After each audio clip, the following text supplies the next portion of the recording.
Hi everyone, welcome to the video. My name is Abby. I'm a top 500 Overwatch and Marvel Rivals player. So my specialty as a player is that I'm pretty damn good at hero shooters. Now with that being said, I'm also pretty damn good at educating people on how to get better at hero shooters. So if you've come to this guide and you're looking to get better at Jean Grey the Phoenix, well, this is the video for you. Now Jean Grey the Phoenix is one of my favorite X-Men members, and dare I say that I think that they actually did a pretty good job when it comes to her kit in the game. So what I'm going to be doing is I'm going to be breaking down her kit, making it really simple and easy to understand so that you can pick up this character, immediately run it down mid in quick play, competitive, wherever you want to go with her and get value with her. However, I will say, please do watch this early part of the video because there's a lot of things people don't know or don't understand about Jean, that even in Eternity and Celestial and top 500, just in general, even in the scrims, there's people that just don't understand how to get full max value from Phoenix. So I'm going to try and break that down, make it easy to understand, and let's get straight into it.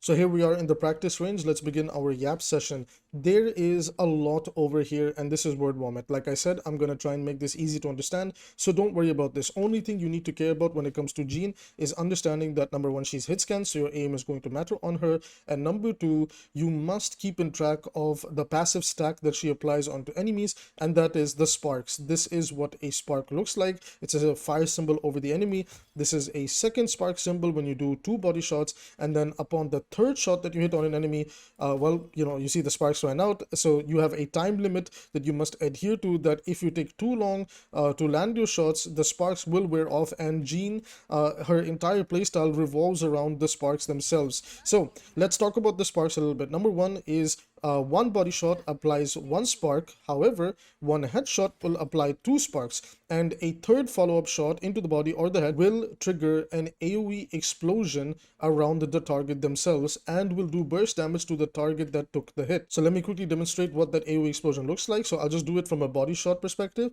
That's 1 shot, that's a second shot, so 2 sparks onto the target. Third shot does burst damage and then triggers the fiery explosion, right? So what does it look like from a headshot perspective? Well, you only need to land 1 headshot to do both, spark stacks onto them, and then a follow-up shot that immediately will delete most targets in the game. It's a lot harder to do in a real game scenario, simply because everybody's so fast and moving around at the speed of very, very high speeds. So don't worry too much, just worry about triggering the sparks through body shots and through the different abilities that she has. Speaking of the different abilities that Jean Grey has, let's start off with her first ability, which is her alternate fire, and we're just going to call this the Cosmic Flames. Now the Cosmic Flames, well, it's 3 bursts. So if I just quickly show you, that's 1, 2, 3. The first burst in particular can actually stun the target, and then the other bursts are just there to apply a little bit of damage and passive stacks of the sparks to the enemy. So let me showcase that. And there you go, that's a lot of the stuns. And usually the person that gets hit with the stun will almost always get 2 stacks of the sparks applied to them because of the AoE explosion of the first and second zone of the Cosmic Flame, right? So 1, 2, usually it applies 2 stacks onto the target, right? Now, what you want to be doing in a team fight is pretty much just trying to line up a nice AoE left and right click spam. So you're pretty much just tossing all this damage and all this follow-up into the fight. I'll show you some proper gameplay footage of what that looks like on the screen right now. This is what you're trying to be doing with Jean in proper team fights in order to get value. And this does take a little bit of practice, especially because you need to make sure you don't waste your right click, your alternate fire, because once that goes on cooldown, a lot of burst damage potential and even crowd control potential for Jean goes down, and she can be exposed to getting dived or poked out, right? So that's something to keep in mind. Next ability for Jean that we're going to be going into is her first ability or shift ability. I don't know what it's called on console, but this is basically her little short range teleport. Now this short range teleport is good for escaping or surviving some dives, but it actually brings a second function and a more important function, which is she leaves behind a illusion of herself. The illusion will immediately trigger and do some small AoE damage, but also apply stacks onto the enemy. So if I just dash away, you can see it applied 1 stack. Now this is really important because again, you can do combos with Jean, where for example, like if you're getting dived or you're getting into a close range fight with someone, you can do 2 body shots, 2 headshots, and then use your shift and get out. So 1 shot, second shot, and then the clone can trigger the passive and then do big burst damage, and you can follow up with a shot, right? So that is something to keep in mind when it comes to the shift. You can also do a melee combo variation, but I'll talk about Jean's melee in the end. Now the final ability for Jean that I want to show off to you guys is her E, or her flight. Basically you get to enter flight and you can move around to take high ground, maybe even sometimes chase a target. You can't shoot while you're in flight. If you try to shoot while you're in flight, you're going to cancel the flight, and then there's a tiny delay before you can start shooting again, so do keep that in the back of your mind. You can, however, use flight, cancel it, and just like spam enter flight, cancel flight, and sometimes that can actually help you dodge some shots in the game. It's not realistically the most best way to do it, but it's just a cool little tech that you can have in your back pocket. Now the final thing, which is her ultimate ability, this one, there's a lot of confusion in it. A lot of people that use the ultimate pretty much just enter the ult and then go drop down onto an enemy team without realizing that why aren't they securing any kills. As you can see, it does do decent burst damage, it applies all the stacks, but it doesn't secure any kills. What you're actually meant to do when you are about to use Jean's ultimate, let me just grab that real quick, is you're supposed to first make sure one way or the other there's enough passives applied to the enemy team. The best way to do this is to line up a nice right click or her alt fire to apply as many passives as possible, enter your ultimate, and then drop down, and then you can one shot everybody that has the passive onto them. I'm not gonna make it any more complicated than that. Please try to understand that, okay? Other ways that you can enable Jean to one-shot people with her ultimate is, in some cases, Mantis's damage boost does allow you to enter that breakpoint. Luna's damage boost is really good at doing that. And finally, Rocket's damage boost can also really help you sometimes, in some cases, reach that damage threshold breakpoint. So these are some of the supports that you really want on your team, playing around with them. They have good synergy with you as well, especially because Mantis can give you damage boost pretty much not just in the ultimate, but during your neutral gameplay as well. And it really helps Jean with her breakpoints. But Luna is probably the best one that you could ask for, especially because since when Jean uses her ultimate, she leaves herself behind. It's kind of similar to Overwatch's Junkrat. So Jean leaves herself behind at this little this spot down here that you guys can clearly see. I'll zoom into it with video magic, and then the Phoenix drop, and then by the time you come back, you're in this like animation. So you are exposed when you're in that animation, so do try your level best to position yourself well before you use your ultimate. Okay, that's it for Jean. But the last thing that I want to talk about is Jean actually has a unique melee in the game that uses the Phoenix Force.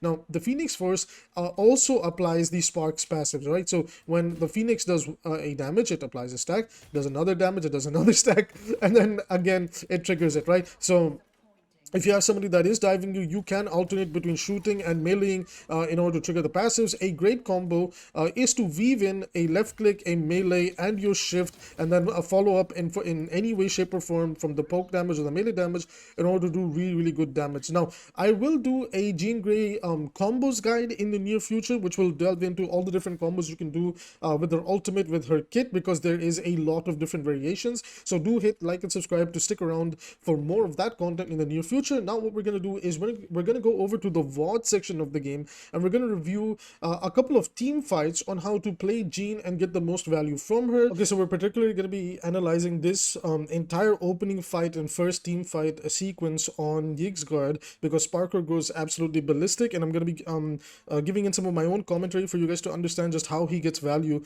on the Phoenix, right? So we're just going to enter here. Hold on, let me just slow down the gameplay.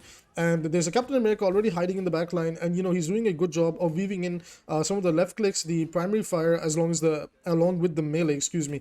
And over here is just helping his Captain America secure the kill. Good discipline from SPARKR to take out the Loki clone and the Loki runes. Then this is what you're looking for with Jean Grey. Over here, that alternate fire, right click, cosmic flames being tossed onto the enemy allows for him to get like good AoE damage. And pretty much from here on, playing Jean is relatively simple. You just want to try and spam in and weave in as much stack, as many stacks as possible onto the enemy team. Follow up with your right click, or use your right click to apply the stacks, and then follow up with your left clicks. So he's playing it really safe, really close to his team, playing around the corners. He's peeling for his back line. You know, peeling means looking out for your back line. He once again takes care of that Captain America that refuses to stop diving and play slow, and then his team and him can now move in. So Magneto, Captain America, and SPARKR's Phoenix walk in. Again, good AoE damage being applied from the Phoenix. There's a couple of passives that have been applied. However, the Luna was able to respond with her ultimate in time. Now over here he's just playing it really safe, and unfortunately they are just, you know, it's the Luna Loki, guys. Like, what can you do at the highest levels of play when you're min-maxing everything? Luna Loki is the way to go, right? And sometimes Luna and Loki are not worth banning out. So unfortunately in this match they're not worth banning out. But SPARKR takes a really good position. His Loki has really good line of sight to help control this high ground that he's on right now, right? So it gives him a really good angle to pressure out Magneto. He can make the Magneto turn around, and look at this amazing AoE damage, all the sparks, and then he's able to even follow up with the, you know, I am Phoenix. He's able to do well, the ultimate, and just blow up everybody in that little zone. So positioning and aim is going to be really important on this character, as well as understanding the passive stack application. But honestly, the stacks will pretty much almost always happen as you're playing the character, right? Just be mechanically good at Jean Grey and you will be fine. Now he's in a bit of a risky position, but he's trying to apply all that melee passive melee stacks onto the enemy team. His teammates follow up on the damage that he's applying, and that's exactly how you pop off with Jean Grey. Now with that being said, I'm going to toss in some of my own footage, and I'm going to talk about some tips and tricks and things to know when you're playing Jean. Now always remember to apply your passives. Even one tick is enough before you enter your ultimate to blow up an area. Please do make sure to use your little dash, your teleport that leaves the illusion behind, very carefully, because that can be the make and break during when you're getting dived. If you're playing against dive characters, try to play this character a lot more around your supports. You're really good at peeling for your backline, as we saw with SPARKR. He was pretty much playing with his supports and only really walking in with his tanks when 1 or 2 picks had happened. Another important thing to note is do understand who counters you. Playing Jean, it can be really frustrating to go up against a good Magneto, but it is even worse when there's a Groot in the lobby. It's very hard to burst down Groot. To be honest, when it comes to pretty much any of the tanks, Groot is by far the worst matchup for Jean, simply because all his walls and everything can absorb the stacks and all that type of shit, and it's really hard to get a kill through it. So Groot, in my opinion, is probably her quote-unquote weakest matchup. Not just that, but Groot can also sometimes really do a good job. I was about to say really Groot, but do a really good job of even outpoking Phoenix if he's being pocketed really well, right? So Groot is definitely one of the more weaker characters to go up against, and in terms of the best characters that Jean does go up into from the tank role is without doubt Penny Parker. She's really good at poking out the turrets. She's really good at shutting it down with her ultimate. She just makes Penny's life a living hell. So very good character for that particular matchup. Otherwise, against the rest of the tanks, she's pretty fair. Jean is a pretty good generalist where you can pretty much play her into any composition against most characters, but with every character there are, you know, strengths and weaknesses. However, when it comes to the DPS roster, Jean isn't necessarily weak to anybody. She is vulnerable to getting dived. She really doesn't like having to play into some of the dive DPS. Iron Fist, Spider-Man, Black Panther, they can do a really good job of getting on top of her and taking her out. However, if you are good with your positioning, your shift usage, you can definitely take out those guys as they jump onto you, right? Moving over to strategist, she does a really damn good job of countering Loki because she just deletes the clones. She does a good job of countering Rocket's ultimate, so you can save your ult to match Rocket's ult and get rid of it. And she has a pretty fairly good matchup into every other support strategist in the game. So that's all I really have to say for Jean Grey the Phoenix, everybody. If there's any other tip and trick that I can help you guys with, do remember that there is an advanced combo video that's going to be coming out later. So if you're interested in more educational Marvel Rivals content, all you have to do is hit like and subscribe. And yes, I will be covering Blade in the near future. So with that being said, I will see you guys in the next video.